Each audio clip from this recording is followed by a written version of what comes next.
Bismillahirrahmanirrahim. Assalamualaikum warahmatullahi wabarakatuh. Waalaikumsalam warahmatullahi wabarakatuh. Alhamdulillahirabbil alamin. Wassalatu wassalamu ala asyrofil mursalin wa ala alihi wa sahbihi ajma'in. Amma ba'du. Jadi saya hormati Bapak Rasulullah dan saya hormati Bapak-bapak sama Ahmad Idris Taufik Ijazah harapan saya, dan saya hormati ibu-ibu jamaah Majlis Taufik Ijazah harapan saya, Bapak-bapak pengurus Ijazah harapan saya, ibu-ibu pengurus PJA harapan saya yang berbahagia. Puji dan syukur kita sama-sama panjatkan kehadirat Allah Subhanahu wa Ta'ala dan senantiasa melimpahkan rahmat taufik hidayah serta karunia kepada kita semua, terutama masyarakat walafiat, nikmat dan besar, juga nikmat panjang umur, sehingga pada anak ini pada hari ini kita masih dari persaudaraan melaksanakan ibadah puasa bulan Ramadan, juga masih ada pertemuan dalam rangka membentuk ilmu yang menjadi salah satu kewajiban bagi umat muslim.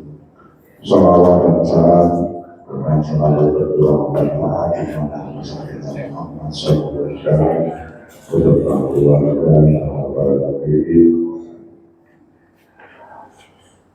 bapak-bapak, ibu, jamaah kita yang dirahmati Allah. Hari ini adalah hari pertama kita haji di bulan Ramadan yang berkepatan memanfaatkan apa ya? Karena bulan Ramadan itu berlima waktu yang berkepatan dengan tanggal 16 Maret 2024. Tema kita masih yang dulu karena belum selesai, yaitu untuk menekan waktu. Mari kita sama-sama ada di sana ini kita lakukan dengan bacaan basmalah. Bismillahirrahmanirrahim.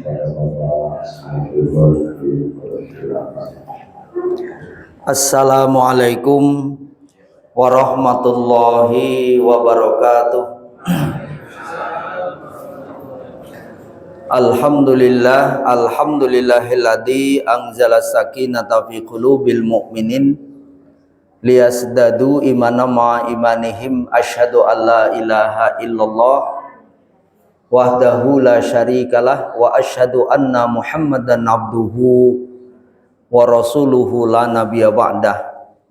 Allahumma salli ala Muhammad wa ala ali Muhammad, amma ba'd. Qala Allah ta'ala fil Qur'anil Karim, a'udzu billahi minasy syaithanir rajim.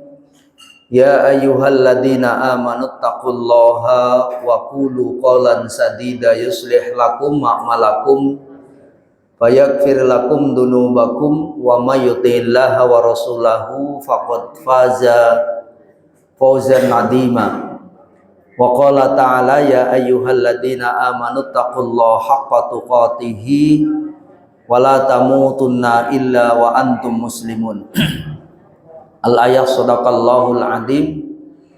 Bapak Ibu yang semoga dirahmati Allah, kita bersyukur pada hari ke-6 bulan Ramadan itu yang tentu menjadi bulan yang istimewa dan mulia, tidak diberikan kepada umat-umat lain kecuali hanya umat Rasulullah Shallallahu Alaihi Wasallam, untuk menebus kekeliruan kekhilafan kita, menutupi kelemahan dan kekurangan kita selama 1 tahun itu, ketika kita baik dan benar di dalam menjalankan siam Ramadan, tentu janji yang diberikan kepada kita adalah kita akan mendapatkan ghufirallahu ma taqaddama min dambi. Akan diampuni dosa-dosanya bahkan dari hal-hal yang telah lalu, maksudnya bersih. Ini patut kita bersyukur dan harus kita maksimalkan.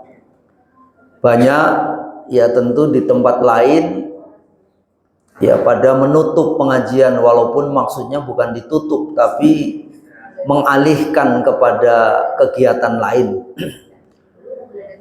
Banyak majelis taklim juga yang tetap kita melaksanakan aktivitas karena tidak mengurangi.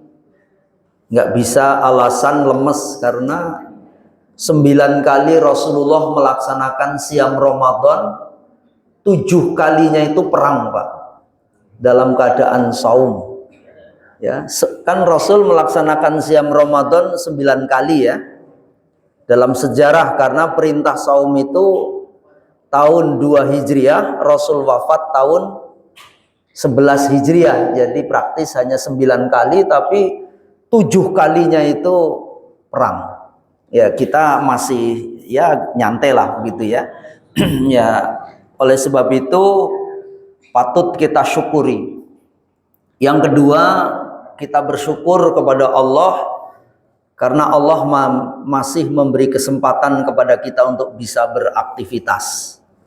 Walaupun dengan berbagai keluhan ya, apalagi kalau sudah 60-70 ke sana itu kan memang Bapak Ibu sudah menjadi ulama harusnya. Usia lanjut makin asik aja. Ya, asik beramal, asik bercengkrama dengan keluarga, asik dengan cucu, apalagi asik pergi ke sana kemari begitu ya. Asik ngaji begitu. Jadi dinikmati. Pilihannya kita ini akan menjadi umaro atau ulama. Itu penting. Kalau saudara-saudara kita yang masih muda itu menjadi umaro. Apa itu umaro, Pak? Usia muda raih asa, katanya begitu. Umaro, usia muda raih asa. Jadi ketika masih muda terus dong capek apa yang dicita-citakan, asanya yang diharapkan ya, sehingga dia akan sukses.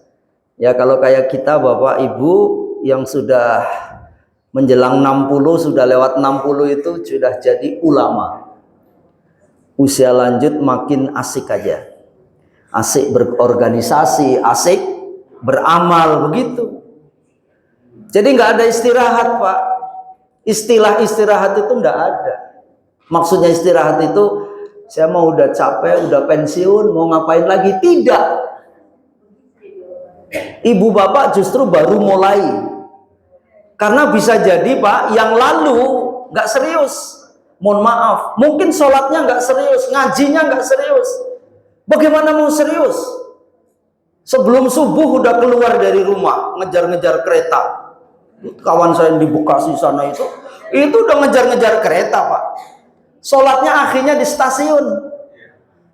Lagi takbir, bunyi ting dong, waduh kereta saya lewat. Allahu Akbar, sholatnya cepet. Ya udah enggak apa-apa, maafin silakan. Sering dongkol, sering apa? Ya, karena apa? Kan berjibaku dengan kegiatan dengan manusia luar biasa ketika bekerja itu. Amalnya nggak serius mungkin ya. Yang dikejar apa, Bu? Materi, duit dan dunia.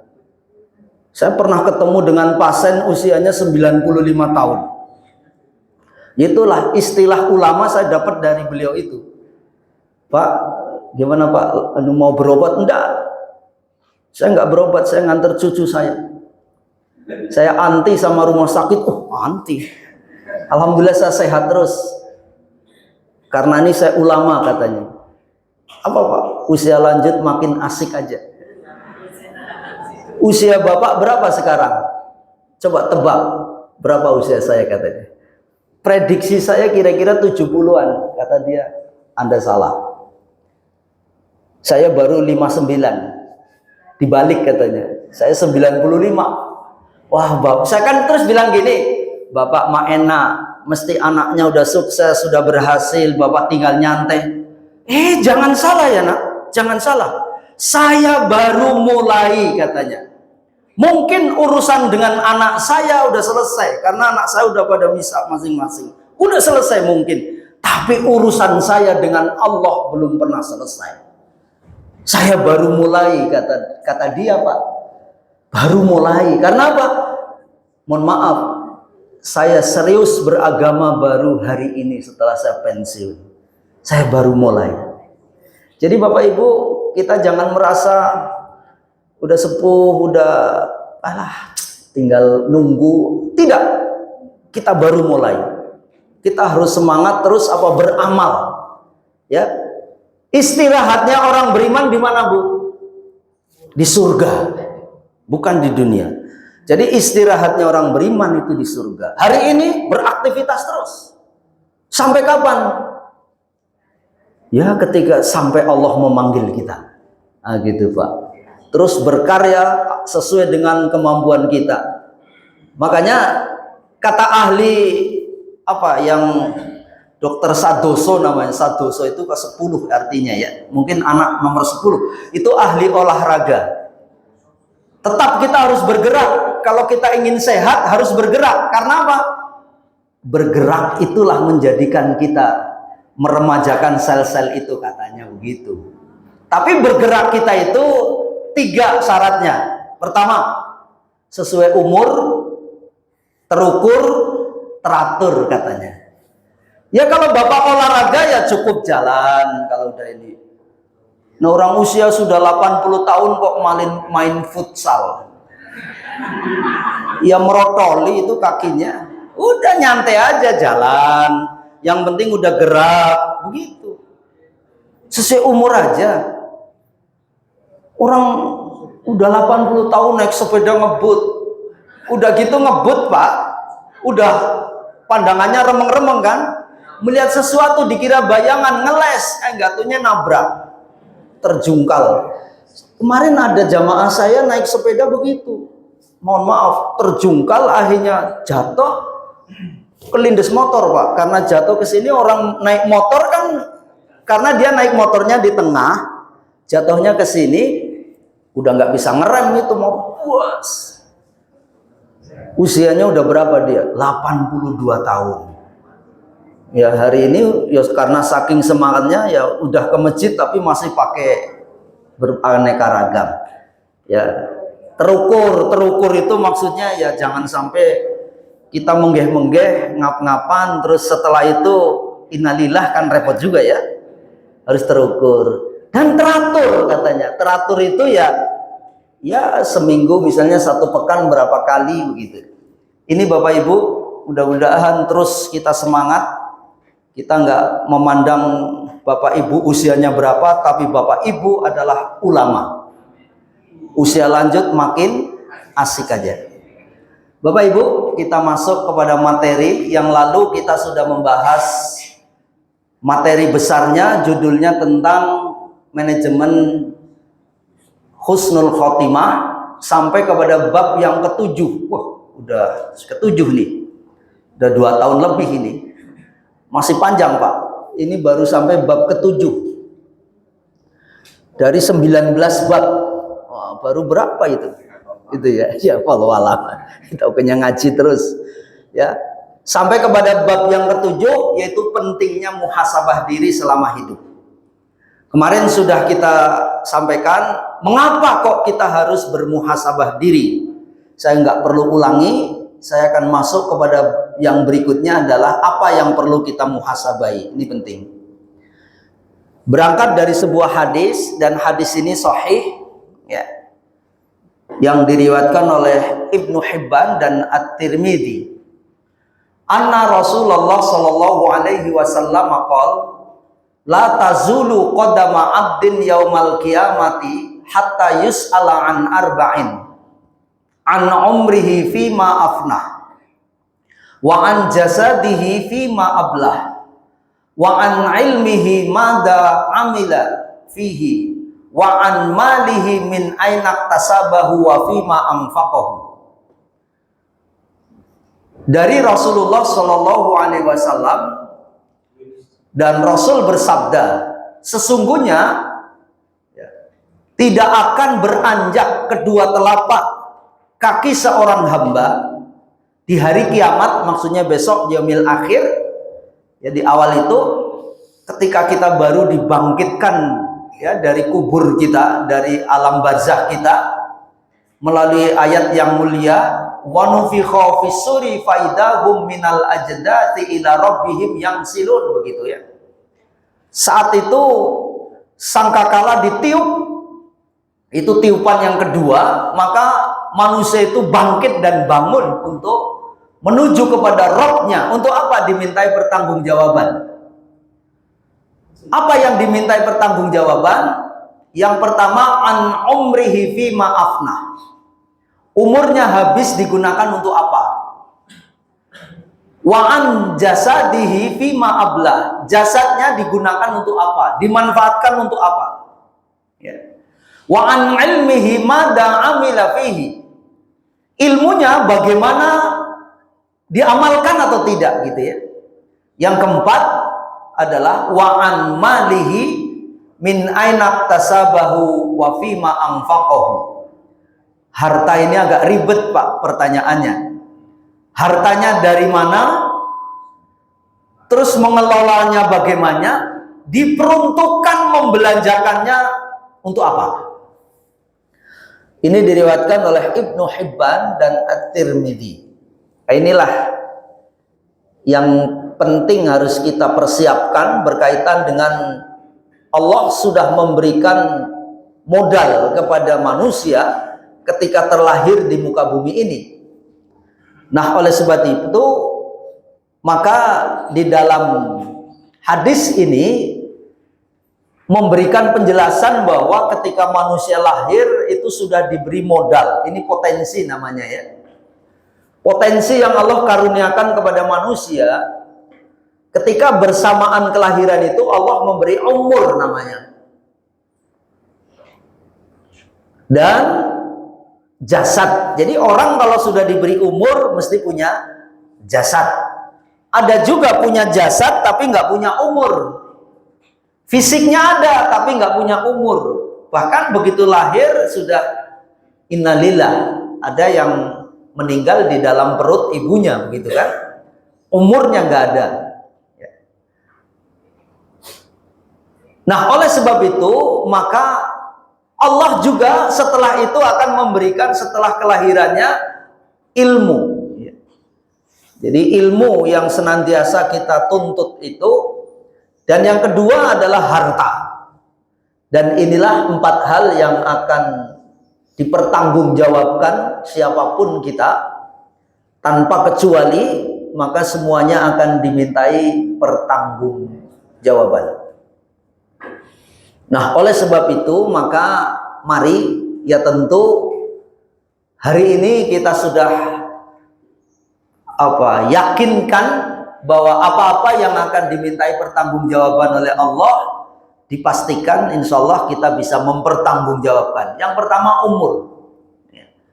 Jadi umur ya, yang sudah Allah karuniakan kepada kita ini selama ini ngapain aja gitu kira-kira.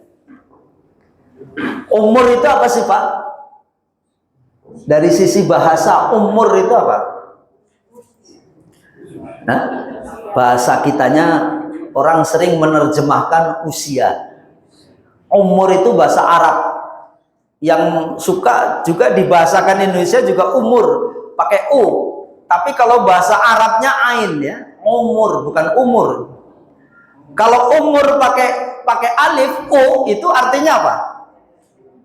Amaro, umur. Kalau umur dengan umur pakai apa itu? Pakai alif ya. Itu beda ya. Kalau umur itu artinya urusan. Itu beda, itu hebatnya di bahasa Arab ya.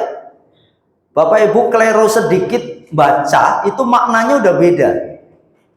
Makanya kalau Bapak Ibu belajar tahsin itu ada namanya lahnul jali, ada namanya lahnul khofi, kesalahan fatal yang nyata. Kesalahan fatal itu dua. Pertama makhraj, yang kedua panjang pendeknya biasanya.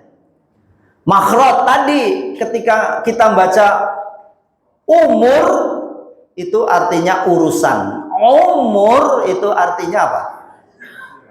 Umur, kesempatan, peluang, itu umur artinya. Jadi kesempatan atau peluang yang diberikan oleh Allah kepada manusia di dunia ini, umur itu hanya ada di dunia, untuk menyelesaikan tugas dan tanggung jawab, itulah umur. Kalau usia apa? Ya umur Pak, gitu. Kalau di kita ini usia itu agak beda maknanya. Kalau usia itu artinya umur tetapi yang sudah digunakan, itu usia namanya. Makanya kalau ditanya, Bapak usianya berapa sekarang? Hitungannya kan, yang sudah dijalani, oh saya sudah 60. Itu berarti Bapak sudah menjalankan tugasnya selama 60 tahun. Tapi begitu tahun besok ditanya, berkurang atau nambah? Enggak, kalau usia ya Bapak nambah mesti. Kalau hari ini usia Bapak itu 60 tahun, tahun besok ditanya jawabnya 61. Tapi kalau umur kurang, itu bedanya. Kalau usia tambah, tapi kalau umur berkurang. Kalau usia itu artinya umur yang sudah digunakan oleh manusia. Sedangkan umur adalah kesempatan yang Allah berikan kepada kita. Berarti tambah ke sana Bapak semakin berkurang. Kalau hari ini umur Bapak 61 tahun, berarti tahun besok 60. Berkurang. Nah berkurangnya saya nggak tahu nanti jadi berapa. Apa udah ada yang tahu bocorannya kapan meninggal? Saya kira kalau ada orang dengar bahwa meninggalnya kapan itu ada dua kemungkinan. Bisa stres, bisa juga terus memperbaiki diri. Ya kalau orang tahu mau meninggal itu bisa jadi stres Pak. Tapi ada juga yang mungkin malah memperbaiki diri ya, bisa jadi gitu ya. Itu umur Pak dalam bahasa Arab. Sehingga umur kita itu kenapa? Nah pertanyaannya, umur berkurang kenapa Pak?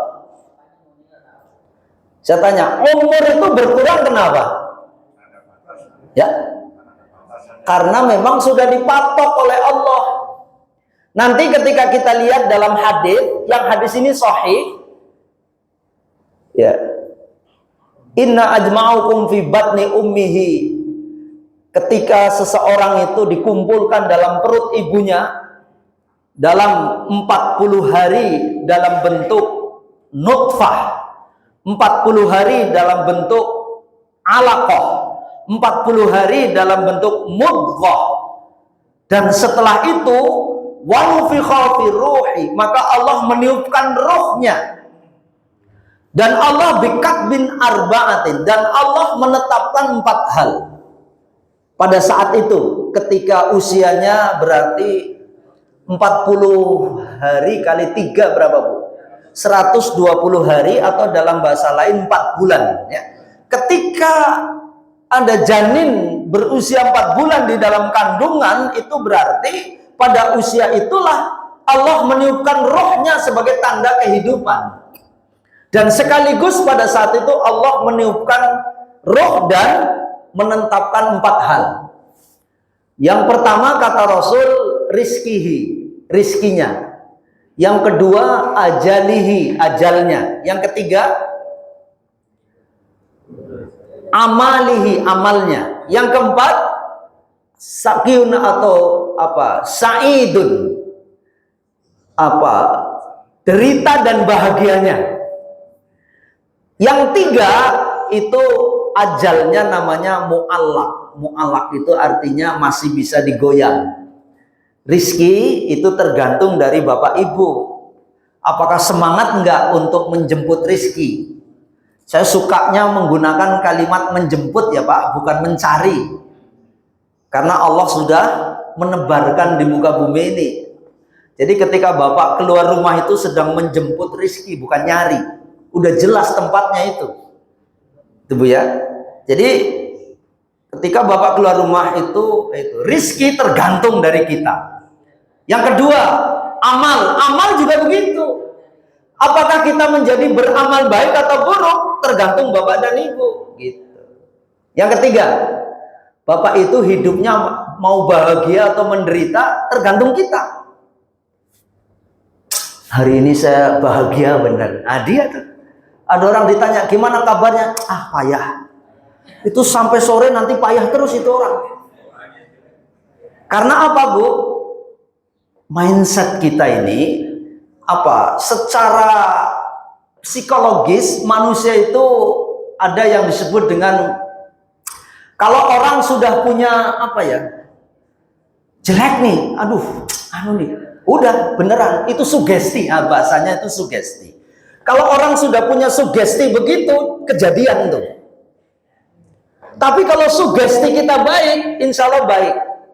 Makanya Rasulullah itu ketika keluar selesai sholat subuh, selepas sholat subuh, Rasul itu bertanya kepada sahabat, "Kaifa asbahtum ya ashabi?" Bagaimana kabarmu pagi hari ini? Kira-kira kalau Bapak dan Ibu ditanya oleh temannya, bagaimana kabarnya Pak?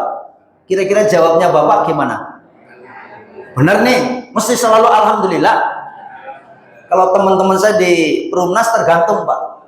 Tergantungnya gimana? Tanggalnya. Kalau tanggal muda, alhamdulillah, luar biasa. Gitu, masih kenceng. Karena katanya makannya masih pakai ayam. Terus yang berikutnya, begitu tanggal pertengahan, gimana kabarnya? Aduh, gimana ya? Gitu nanya gimana. Makanya masih pakai sayur bayam gitu. Tapi begitu besoknya akhir bulan ditanya, gimana kabarnya? Jawabnya apa Pak? Payah deh. Udah sayur asem itu kali gitu. Asem udah kecut aja deh bawahnya ya. Jadi Bapak dan Ibu, mari ketika Rasul bertanya, "Kaifa asbahtum ya ashabi?" Alhamdulillah bi khair. Dan maka sahabat juga menyatakan, saya dalam keadaan bil imani billah. Saya dalam keadaan beriman begitu. Rasul ternyata nggak begitu saja percaya, masih ngejar lagi. Ma alamatul imani billah. Apa indikasi kalau kalian itu beriman? Satu nyeletuk. Nashkuru ala rohoi. Kami bersyukur Rasul atas nikmat yang Allah karuniakan kepada kami. Sahabat yang lain nyeletuk lagi. Nasbiru alal bala. Wahai Rasul, kami ketika diuji oleh Allah, kami pastikan kami sabar. Orang ketiga jawab lagi, wanardo bil qadari, gitu.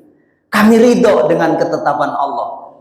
Langsung Rasulullah memberikan stempel kepada sahabat itu, antumul mu'minuna haqqo. Kalian itu imannya dalam keadaan iman yang kalau bahasanya di Bekasi ini top markotop gitu. Iman yang hak, yang mantap. Jadi Bapak Ibu, ketika seseorang iman yang mantap itu adalah sugestinya adalah positif. Alhamdulillah. Ketika ditanya, sahabat ini sebetulnya punya masalah nggak dalam hidupnya? Oh, banyak masalah. Tapi tetap ketika ditanya semangat dia. Bapak punya masalah? Bapak ada masalah nggak Pak? Banyak. Banyak. Kalau gitu saya berhadapan dengan orang bermasalah ini. Tapi kira-kira Pak, ada nggak orang yang nggak punya masalah? Kalau ada orang ngomong saya nggak bermasalah, orang itu bermasalah itu. Bapak Ibu, mari umur yang Allah karuniakan kepada kita itu betul-betul kita manfaatkan dengan baik. Dan ingat, umur itu namanya takdirnya mubrom. Mubrom itu artinya sudah dipantek, sudah dipatok. Maksudnya dipatok itu adalah tadi dalam Al-Quran itu ditegaskan, Apa itu? Qul la amliku li nafsi darra wala naf'a illa masya Allah. Likulli ummatin ajal idza jaa ajaluhum fala yastakhiruna sa'atan wala yastaqdimun. Surah 10 ayat 49. Qul la amliku li nafsi darra wala naf'a illa masya Allah. Katakanlah wahai Rasul, sampaikan kepada umatmu bahwa Rasul saja tidak bisa menolak mudarat dan tidak bisa mendatangkan manfaat. Maksudnya, ini ayat sedang cerita, sedang menyampaikan tentang kematian. Jadi Rasul saja tidak bisa menolak mudarat, maksudnya kematian. Tidak bisa mendatangkan manfaat, maksudnya Rasul tidak bisa. Ya kalau sudah dijadwalkan wafat, ya udah wafat saja, nggak bisa menolak. Kenapa? Likulli ummatin ajal. Setiap umat, setiap manusia, setiap kelompok manusia itu sudah memiliki batas. Ajal namanya ya. Ajalnya muda, tua. Ajalnya kaya, miskin. Ajalnya sehat, sakit. Ajalnya hidup, ya mati itu. Jadi ajal itu nggak bisa dimajukan, nggak bisa dimundurkan. Dalam bahasa Arab, di situ menggunakan sa'ah. Sa'ah itu sama dengan detik, bahkan lebih kecil. Jadi ketika Allah sudah menetapkan orang itu wafat, nggak bisa dimajukan, nggak bisa dimundurkan. Artinya ketika Bapak hari ini berjalan, sama artinya seperti orang yang sedang berjalan atau sedang gerak jalan atau maraton yang sedang menuju garis finish. Bapak Ibu sebetulnya secara tidak terasa sedang menuju garis finish. Saya nggak tahu, antara yang satu nggak bisa nyalip ya Bu ya. Saya nggak bisa nyalip Bapak. Saya duluan itu nggak bisa Pak. Atau Bapak nggak bisa saya salib juga. Gitu. Ya kalau Bapak duluan ya duluan gitu. Jadi saya nggak bisa nyalip Pak. Ketentuannya begitu Pak. Saya nggak bisa nyalip Pak Kumpul itu nggak bisa, ya kan? Berarti Pak Kumpul kira-kira begitu. Jadi begitulah kira-kira ya. Jadi memang sudah dipatok. Nah oleh sebab itu, karena usia umur kita ini sudah dipatok, mari, dan dipatoknya itu secara umum gambarannya ini Pak. Di dalam hadis Rasulullah itu, ini hadisnya sahih, ya, diriwayatkan oleh At-Tirmidzi, Ibnu Majah dan Al-Hakim, disahihkan oleh Syekh Al-Albani. A'maru ummati ma baina sittin ila sab'in wa aqalluhum ma yajuzu dzalik. Umur umatku berkisar antara 60 sampai 70 tahun. Amat sedikit dari mereka yang lebih dari itu. Sekarang mohon maaf boleh dicek. Walaupun secara umum Bapak ini bermutu. Kata orang Klender bermutu itu bermuka tua gitu ya. Tapi walaupun muda mungkin ya. Tapi saya boleh cek, saya berani jamin siapa yang sudah lewat dari 70 tahun? Berapa orang? 1, 2, 3 Pak Dio ya. Pak Kumpul belum lah, Pak Kumpul masih muda lah. 1, 2, 3, 4, 5 orang dari sekian orang yang mungkin nggak ngacung dalam hati yang ngacungnya ya, tapi tetap masih lebih banyak yang di bawah 70 tahun. Hadis ini benar ternyata begitu ya. Umur umat Rasul itu 60 sampai 70 tahun. Walaupun memang betul Pak, nanti kita akan lihat ya. Singkat Pak kita ini di dunia, cepat. Orang saya ketemu dengan kawan saya dulu itu anaknya ya Allah kecil. Masih kecil anaknya. Udah gitu meresel itu apa ya? Anaknya ya itu ngeyel dan lain-lain ya. Ngengkel begitu orangnya. Tapi sekarang ternyata udah yang dulu anak kecil itu udah punya anak juga ternyata. Cepat sekali ya. Bahkan sudah menjadi anggota KPU katanya, kepala penuh uban katanya gitu ya, anggota KPU itu. Jadi ya kalau Bapak ngaca sekarang ini kan sudah meninggalkan dunia hitam ya, atau anggota KPU. Nah, Bapak dan Ibu, apalagi kalau mau ditilik ini Pak, ya, hidup di dunia itu hanya sebetulnya 1,5 jam saja. Ini ada sebuah ayat di dalam Al-Quran, bunyinya begini. Wa inna yauman inda rabbika ka'alfi sanatin mimma ta'uddun. Sesungguhnya sehari di sisi Rabbmu adalah seperti 1000 tahun menurut perhitunganmu. Quran surah 22 ayat 47, surah Al-Hajj ayat 47. Jadi Bapak dan Ibu, 24 jam di akhirat itu sama dengan 1000 tahun di dunia. Kalau 3 jam di akhirat berarti berapa Pak? 125 tahun di dunia. Nah, sementara umur umat Rasul itu hanya 60 sampai 70, berarti di tengahnya hanya 1,5 jam. Nih, 1,5 jam di akhir hitungan akhirat. Apabila umur manusia itu rata-rata 60 sampai 70 tahun, maka hidup manusia itu jika dilihat dari langit hanyalah 1,5 jam. Pertanyaan saya Pak, kalau Bapak hari ini ada rezeki nomplok, dulu di TV itu ada namanya rezeki nomplok. Kalau Bapak tiba-tiba dapat 2 triliun, suruh ngabisin 1,5 jam, beli apa Bapak? Pak, kalau Bapak dapat uang 2 triliun begitu, terus suruh ngabisin dalam 1,5 jam, Bapak beli apa? Hah? Beli kapal, beli pesawat, apalagi? Rumah, padahal rumah udah ada, apalagi? Ya macam-macam ya. Padahal ingat Pak, setelah itu Bapak meninggal. Siapa yang nikmati? Yang ditinggal lah.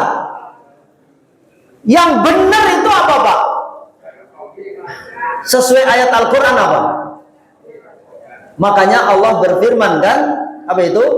Ya ayyuhalladzina amanu la tulhikum amwalukum wala auladukum an dzikrillah wa may yaf'al dzalika fa ulaika humul khasirun wa anfiqu mimma razaqnakum min qabli ayyatiya ahadakumul maut fayaqula rabbi laula akhartani ila ajalin qarib.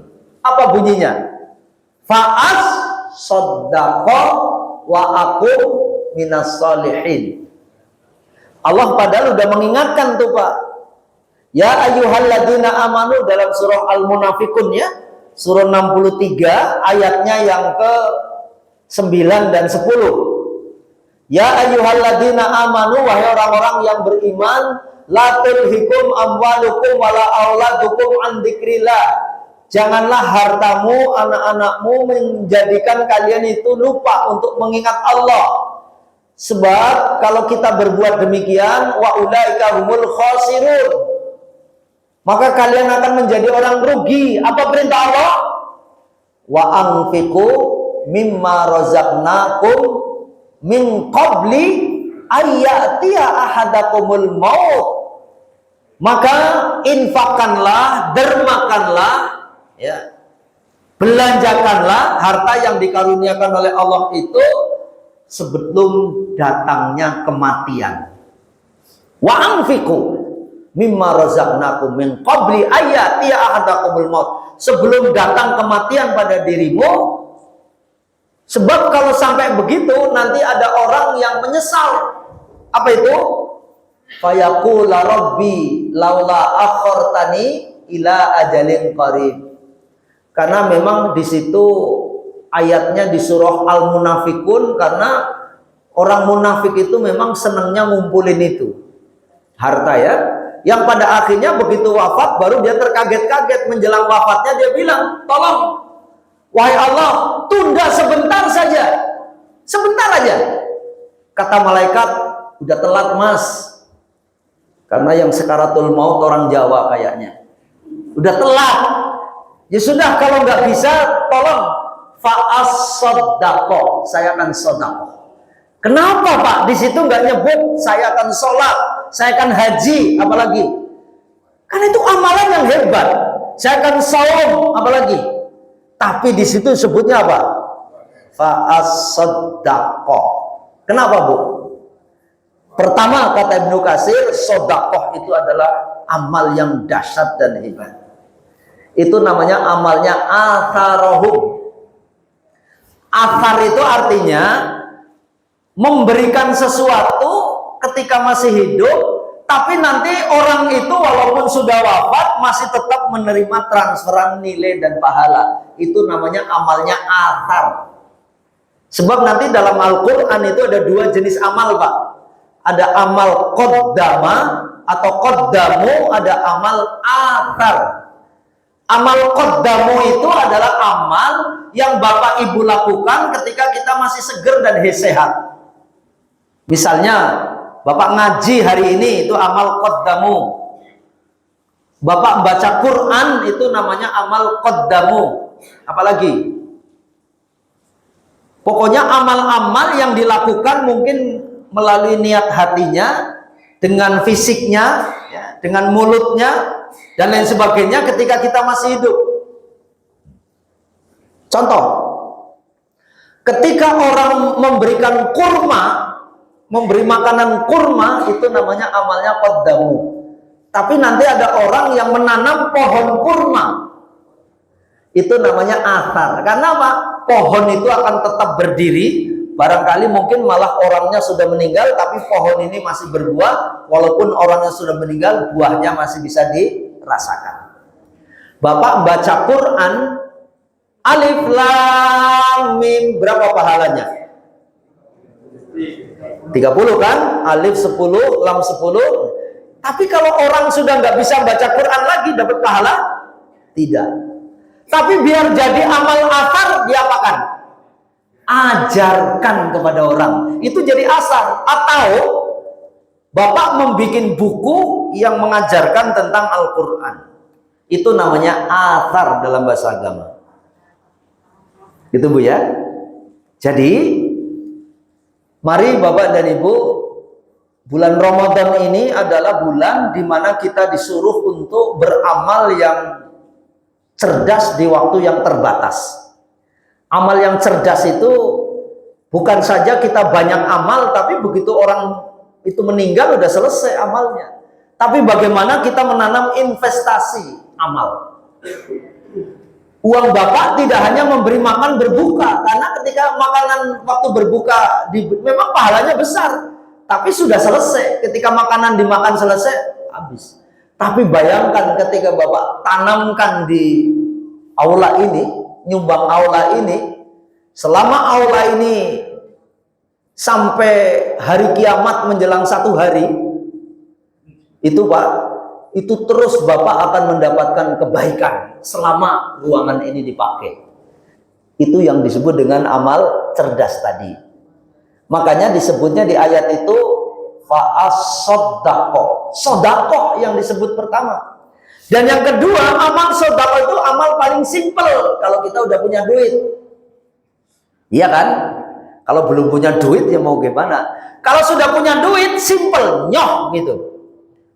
Makanya jadilah orang yang nyah-nyoh. Bahasa Cinanya itu cangcung. Cangcung Bapak tahu? Ya, gampang gini-gini itu loh. Itu cangcung namanya ya. Ya, kalau sholat apa Pak? Nunggu waktu dulu, nggak bisa langsung. Kalau maksud waktu harus pakai, kalau ibu-ibu pakai mukena dulu, wudhu dulu. Tapi kalau sedekah langsung nyoh, arang pindah tempat itu. Dah hartaku buat kamu, udah selesai tuh, udah pindah tuh. Pergi haji, nunggu dulu. Untuk sekarang di Jakarta itu 25 tahun. Antriannya ya Pak. Yang paling panjang 35 tahun. Di Kalimantan itu, Kalimantan Timur apa ya, 35 tahun.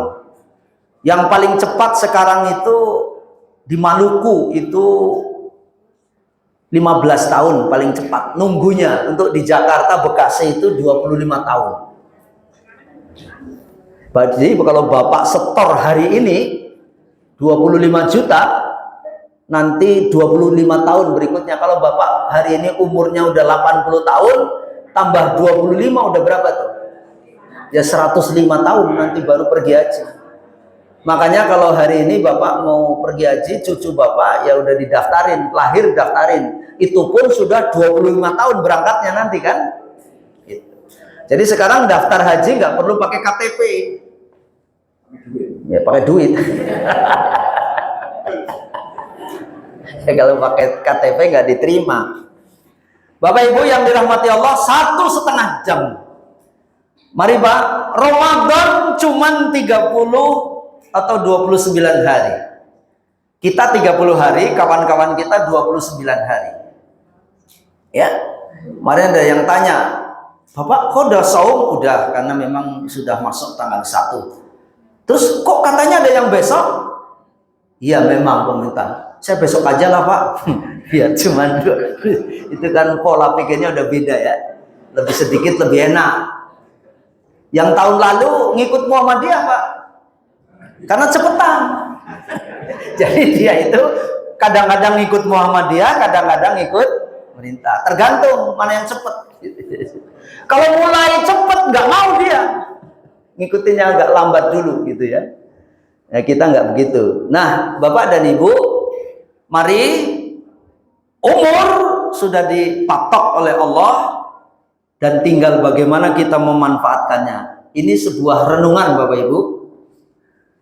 Sadarlah hidup ini pendek. Pasti ada saatnya sampai finish, ya Bu ya. Kita sedang menuju garis finish. Jadi Bapak dan Ibu, ibaratnya es, ibaratnya Ibu punya es, tetap akan mencair. Mohon maaf, Bapak pakai atau tidak itu akan mencair. Maksudnya apa? Bapak akan manfaatkan atau tidak, tetap habis.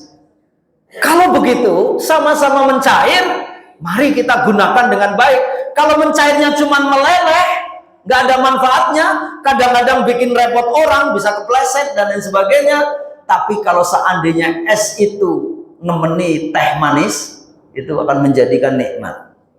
Ya kan? Mari Bapak Ibu, jangan sampai usia kita ini, umur kita itu meleleh tanpa. Kalau kata orang kampung saya itu, jangan kita tua kejemur katanya. Ya cuman tua karena kena matahari aja. Tapi sebetulnya nilainya nggak ada. Bapak Ibu, mari kita manfaatkan. Ya, kita jangan terkendala oleh usia. Ya. Siapapun, kita terus untuk berkarya, berbuat sesuai dengan kemampuan kita. Dan saya ingatkan, yang penting sesuai umur, terukur dan teratur, itu akan menjadikan mulia. Saya kan pensiunan, tidak ada pensiun dalam beramal. Mungkin secara administratif Bapak dan Ibu di kantor selesai, tapi bisa jadi akan lebih giat lagi dibanding ketika waktu bekerja dulu. Tergantung dari bagaimana kita. Ya, karena semakin kita banyak bergerak, semakin sehat. Orang sehat kalau diem Pak, penyakitan. Mohon maaf. Maka digunakan untuk bergerak. Saya merasakan betul Pak. Setelah pensiun itu, betul merasakan. Bayangkan ketika orang mau pensiun nggak tahu mau ngapain, kayak apa tuh? Itu hari kayaknya lama sekali. Makanya udah ngapain aja di rumah. Pagi-pagi yang penting jangan tidur. Biar nggak tidur yang ngapain aja kayak mindahin pot kayak ngepel apa, iya betul. Itu untuk mengisi waktu, betul. Kalau enggak, ya Allah, stres. Syukurlah Bapak dan Ibu yang memiliki kegiatan rutin, apapun bentuknya. Karena Bapak persiapkan betul. Ngurus Muhammadiyah itu sebuah kenikmatan besar. Betul Pak. Oleh sebab itu mari ya kita gunakan betul. Karena apa? Sadarlah hidup ini pendek. Pasti ada saatnya sampai finish. Jangan tertipu dengan usia muda Pak. Bagi yang masih muda, karena syaratnya mati tidak mesti tua. Ya saya menyaksikan betul dulu waktu di rumah sakit. Yang sakit siapa? Yang sakit-sakitan yang mana Pak?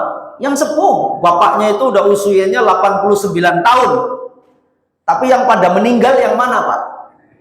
Ternyata yang muda-muda duluan. Anak yang kedua meninggal, istrinya meninggal juga, cucunya bahkan waktu itu meninggal.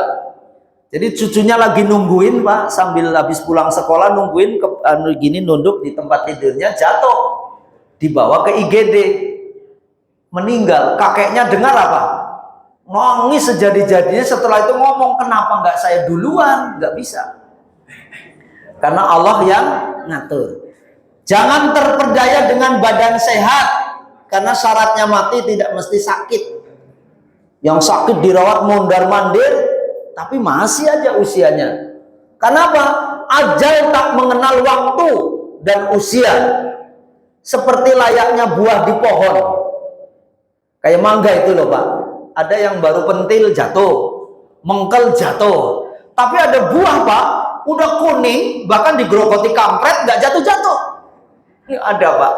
Kita dulu di kampung itu kan kerjaannya kalau pagi musim mangga itu Bu, musim buah itu safari itu. Tapi jujur itu nggak gini, nggak nyogrok ke atas. Yang diambil itu yang jatuh. Itu Pak, kalau sudah jatuh karena digerogot kampret itu mesti manis. Jadi manis itu lebih tahu mana yang manis dan mana yang enggak. Dibanding tukang buah itu kadang-kadang nggak tahu, Mang ini manis, oh manis. Begitu nyampe rumah, ya namanya jualan ya. Ya kalau jualan ngomong asem ya itu berarti membunuh dirinya. Jadi Bapak dan Ibu bukan tua dan muda. Jadi Bapak juga nggak merasa yang sepuh itu, ada kata anak muda mana yang duluan. Kalau kata anak muda yang tua lah. Terus kata-kata yang tua yang muda. Tapi kenyataannya Pak, saya bertugas di rumah sakit itu 35 tahun, 2 bulan, 28 hari. Ya, 35 tahun, 2 bulan, 28 hari. Di kamar jenazah cukup lama. Setelah saya inventarisir itu Pak, justru yang banyak meninggal itu yang usia produktif di rumah sakit tuh. Semua rumah sakit ternyata begitu. Saya tanya ngebel kawan-kawan saya di rumah sakit lain, coba dicek. Kalau di saya waktu terakhir saya pensiun itu, di kamar jenazah di Pondok Kopi itu rata-rata dalam sebulan itu 80. Ya 70 sampai 80 lah ya. Berarti sehari berapa itu yang meninggal? Ya 1 koma lah gitu ya. Ternyata Pak, 80% itu yang meninggal kebanyakan usia produktif. Usia produktif itu berapa? 20 sampai 40 tahun. Yang umur 60 ke sana, 70 ke sana itu hanya berapa? Hanya 10 atau 15%. Selebihnya 5% anak kecil. Ternyata yang muda yang pada meninggal itu. Saya pernah menyaksikan betul di IGD karena keluarganya jam 2 malam Pak, naik motor bertiga tuh di depan wali kota, ngebut, nabrak pot, mungkin karena mabok. Yang depan yang nyetir meninggal, usianya baru 17 tahun. Yang di paling belakang juga meninggal, usianya 19 tahun. Yang tengah 20 tahun. 2 meninggal di tempat, yang 1 pas mau dioperasi meninggal juga. 3-tiganya meninggal. Masih muda Pak. Terus nggak lama ada tusuk-tusukan anak SMA. SMA paling usianya berapa tuh?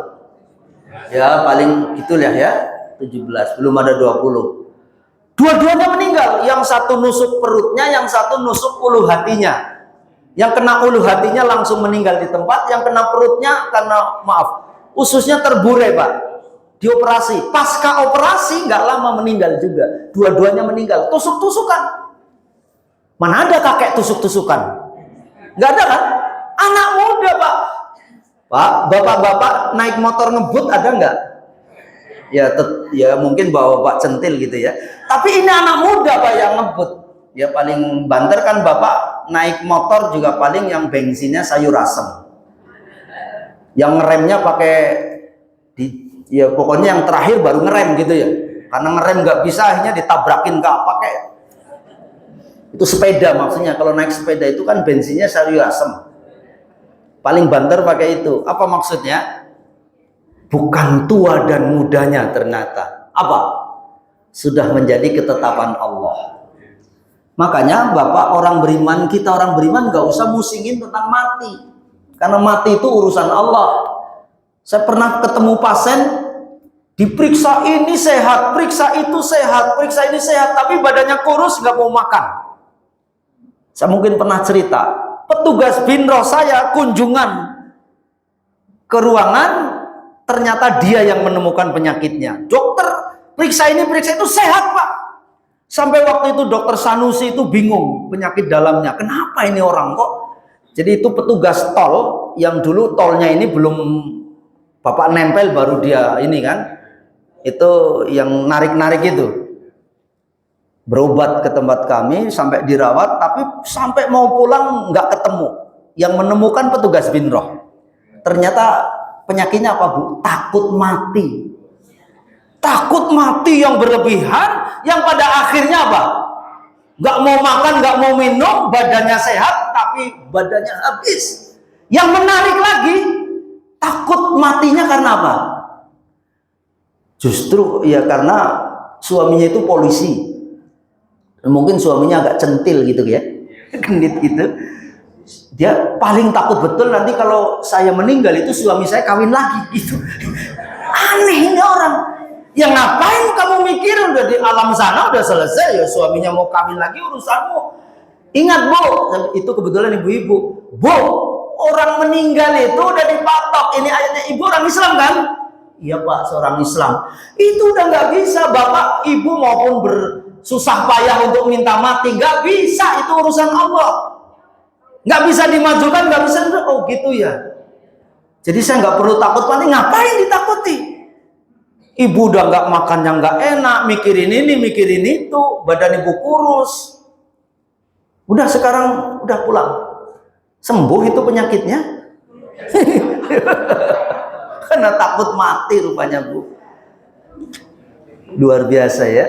Nah oleh sebab itu mati nggak perlu ditakuti ya Bu, nggak perlu takuti. Dan waduh saya punya penyakit ini, enggak. Orang penyakitan kayak gitu masih hidup-hidup aja. Orang seger bugar malah meninggal Bu. Meninggal. Orang sehat seger bugar malah meninggal. Tapi yang penyakitan malah enggak. Kalau begitu apa kesimpulannya? Orang meninggal bukan karena penyakit, tapi karena apa? Karena memang Allah sudah menetapkan itu. Mau punya penyakit atau enggak itu hanya wasilah saja. Jadi Bu nggak usah pusing kalau ada penyakit ini, penyakit itu, biasa aja. Orang bukan penyakit kok yang menyebabkan kita meninggal, karena memang Allah sudah menetapkan. Begitu Bu. Jadi rumusnya menjadi orang beriman yang hidupnya tenang, bahagia itu mudah sebetulnya, simpel. Cuman manusia itu sendiri yang suka banyak mikir, banyak kepikiran. Makanya ngikuti resepnya Gus Dur. Ketika Gus Dur ditanya, "Dur, kok Gus Dur kayaknya tenang, hidupnya enak. Caranya bagaimana?" Jangan mikirin yang nggak ada, kata Gus Dur. Jangan mikirin yang nggak ada. Lah terus yang udah ada bagaimana Gus Dur? Udah ada kok dipikirin, kata gitu. Sederhana, hidup bahagia Bu. Jangan mikirin yang nggak ada, tapi yang sudah ada. Lah udah ada kok dipikirin. Lah terus diapain yang udah ada? Maksimalkan untuk beramal. Banyak orang Bu hidupnya stres karena apa? Mikirin, tapi bukan berpikir. Apa bedanya Pak? Apa bedanya mikirin tentang berpikir? Kita nggak bisa dong Pak, Bapak nggak usah pikiran begitu, nggak boleh. Ya tetap manusia mikir kan, tapi yang betul berpikir, tapi jangan mikirin. Apa bedanya berpikir sama mikirin Pak? Kalau berpikir itu hal positif, tapi mikirin sesuatu yang negatif. Ya saya penyakit ini. Saya pernah juga punya petugas binroh juga Pak, aneh juga ini orang. Begitu kunjungan ke pasien yang akhirnya besok udah selesai itu orang. Begitu kunjungan, maksudnya sih bercanda. Kan psikologi pasien. Begitu cerita-cerita, Saya kok penyakitnya gini ya Ustadz, gimana ya? Udahlah, nggak usah dipikirin Pak. Ya kalau soal mati mah biasa, itu urusan Allah. Kemarin tetangga saya itu punya penyakit kayak Bapak, meninggal kemarin. Habis itu tuh Pak, yang aturan mau operasi jam sekian nggak jadi, gara-gara tensinya tinggi itu. Ya disebut oleh petugasnya itu bilang, kemarin tetangga saya punya penyakit kayak Bapak, meninggal itu Pak. Ya nggak stres gimana coba dibilangin begitu. Makanya Bu, Bapak, mari kita berpositif thinking. Kalau berpositif thinking, insya Allah kepada kawan kita juga begitu. Ketika Rasul ketemu, aduh Rasul, saya sakit gini, rasanya saya udah nggak lama lagi ya Rasul. Kata Rasul, kamu bangun, bangkit. La ba'sa tahurun, nggak apa-apa kamu, nggak apa-apa, itu nggak membahayakan, kamu insya Allah akan sehat. Jadi Rasulullah itu selalu memberi semangat. Bahkan kata Rasul, kalaulah besok mau kiamat, hari ini kamu nanam pohon kurma. Apa maksudnya Bu? Ya kurma itu kan buahnya lama. Ya percuma dong nanam kurma besok mau kiamat. Dalam Islam tidak ada yang percuma. Ketika kita sudah melakukan sesuatu, betapapun nggak mendapatkan respon positif, nggak usah sedih, nggak usah apa. Karena apa? Sekecil apapun yang Bapak lakukan, itu akan menjadi nilai kebaikan buat siapapun. Betapapun manusia lain nggak ngelihat, nggak tahu. Itulah yang membuat kita bahagia dalam hidup. Bapak Ibu, mari kita bangun terus keyakinan kita. Mari kita terus beraktivitas, bergerak untuk apa? Beramal. Kita menjadi ulama. Ya. Jadi nggak usah kita merasa saya sudah tua, enggak. Jadi karena apa Pak? Istirahatnya orang beriman insya Allah nanti di surga. Kita semuanya akan bersama-sama. Apalagi ini bulan Ramadan, mari kita gunakan kesempatan Ramadan yang begitu luar biasa. Pertanyaan kita kemudian ini Pak, kalau begitu apa rencana kita semua agar tentu umur yang Allah karuniakan kepada kita menjadi baik. Barang siapa keadaan hari ini lebih baik daripada hari kemarin, maka dia termasuk orang-orang yang beruntung. Tentunya hari esok harus lebih baik daripada hari ini. Ini yang harus menjadi motivasi kita. Makanya nanti di dalam Muhammadiyah itu ada ideologi yang luar biasa, namanya matan keyakinan dan cita-cita hidup Muhammadiyah. Jadi bagaimana Bapak dan Ibu itu memiliki matan, bukan mantan ya Bu. Matan itu apa Bu? Kalau dalam bahasa hadis, matan itu apa? Satu redaksi, satu kalimat yang membuat kita mampu untuk membuat kita menjadi optimis. Saya punya kawan dulu berjuang gagal terus. Bahasa kampungnya itu gagal maning, tapi menjadi sukses hebat. Karena dia punya begini, inna ma'al usri yusra fa inna ma'al usri yusra. Begitu, itu begitu. Karena ketika orang gagal sekali, nanti Allah sudah menyiapkan solusinya lebih banyak, terus dan terus menerus. Nah, kita kalau bisa punya matan juga, punya redaksi, punya apa, ya semacam motivasi dalam diri kita untuk setiap terus berlaku baik.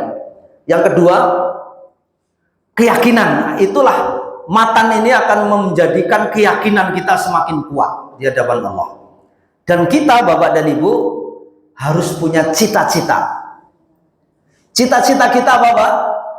Makanya orang punya kredo namanya ya. Ish kariman au mut syahidan. Hidup mulia atau mati syahid. Nah gitu. Mari Pak, kita punya keyakinan dan kita harus punya cita-cita. Betapapun itu cita-cita kan punya anak muda saja, tidak. Kita harus punya cita-cita.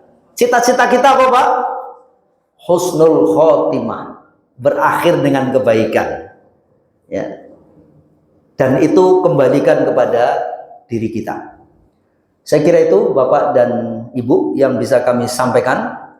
Kalau masih ada waktu, monggo silahkan kita berdiskusi dari apa yang kita sampaikan. Mudah-mudahan yang sekelumit ini bisa menjadi renungan buat kita semua, sehingga kita saling memotivasi dalam hidup kita, sehingga kita tetap sehat hidup kita, iman kita tetap baik, terutama di bulan Ramadan ini, sehingga menjadikan kesempatan kita peluang untuk mendulang nilai dan amal, sehingga kita menjadi orang-orang yang mulia dan bahagia baik di dunia maupun di akhirat. Silakan Bapak Ibu, kalau ada yang ingin ditanyakan, yang mau nambahin juga boleh, gitu ya. Yang mau nambahin.